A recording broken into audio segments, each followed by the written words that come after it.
Assalamualaikum warahmatullahi wabarakatuh. Perkenalkan, nama saya El Syahanifah Habianto Putri dengan NPM 2021010333 dari Prodi Hukum Keluarga Islam kelas D.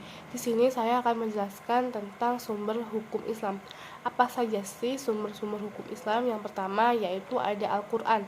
Al-Quran ini merupakan sumber utama atau sumber yang paling utama. Al-Quran merupakan sumber yang paling atas dari sumber-sumber hukum yang lainnya. Kenapa harus Al-Quran?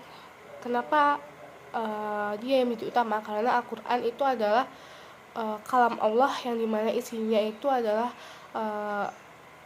kalam Allah dan juga Rasulullah, antara Allah dan dengan Rasulullah, sehingga di dalam Al-Quran itu terdapat peraturan-peraturan bagaimana manusia itu bertingkah laku, harus berperilaku di dunia dan di akhirat. Kemudian argumentasi yang menyatakan bahwa Al-Quran sebagai sumber dan dalil pertama dan utama ditemukan dalam penjelasan Al-Quran sendiri. Jadi yang menjelaskan bahwa Al-Quran ini sumber utama itu ya Al-Quran itu sendiri. Pada sejumlah ayatnya lebih dari 30 kali ditemukan perintah mematuhi Al-Quran. Jadi dalam Al-Quran itu ada ayat yang kurang lebih 30 kali itu memerintahkan supaya kita itu mematuhi apa yang ada di dalam Al-Quran. Kemudian yang kedua ada As-Sunnah. As-Sunnah ini adalah kalam Rasulullah atau sesuatu yang diucapkan, perbuatan ataupun yang dilakukan Rasulullah. Nabi Muhammad SAW sebagai penyampai ajaran Al-Quran diberi otoritas oleh Tuhan untuk menjelaskan lebih lanjut apa yang telah diriwayatkan kepadanya. Dengan demikian, As-Sunnah baik dalam bentuk perkataan, perbuatan maupun dalam bentuk takrir berkedudukan sebagai sumber kedua setelah Al-Quran.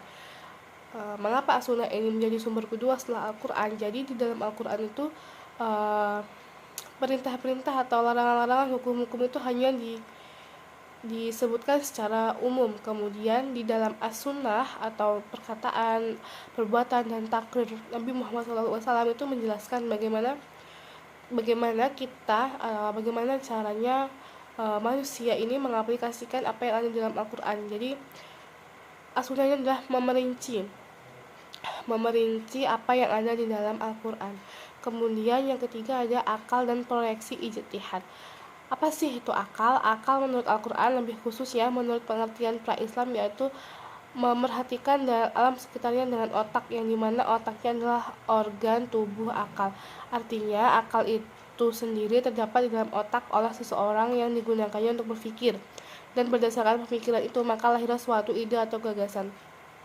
Maksudnya apa sih kalau akal gitu? Maksudnya adalah akal itu pemikiran. Jadi sumber hukum selain yang dua utama tadi ada Al-Quran dan As-Sunnah, kemudian ada dari akal atau pikiran. Pikiran dari siapa? Pemikiran dari para ulama, dari para sahabat, dan juga yang lainnya. Kemudian proyeksi ijtihad.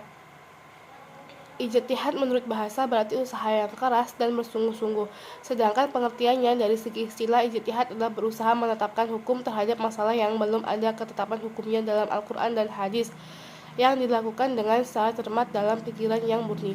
Jadi ijtihad ini adalah bisa dibilang hukum baru yang dia tidak ada pembahasannya di dalam Al-Quran dan As-Sunnah. Kemudian para ulama bersepakat menentukan hukum baru, tetapi tidak lepas juga dengan dari bersumber dari Al-Quran apa yang telah ditentukan. Hukum ini tidak ada di dalam Al-Quran dan juga As-Sunnah, tetapi ulama atau ijtihad ini adalah menentukan hukum baru terhadap masalah ini, tetapi tidak bisa dilepaskan juga dari Al-Quran dan As-Sunnah, begitu. Mungkin hanya itu saja yang bisa saya sampaikan. Kurang lebihnya saya mohon maaf. Wabillahi taufiq wal hidayah. Wassalamualaikum warahmatullahi wabarakatuh.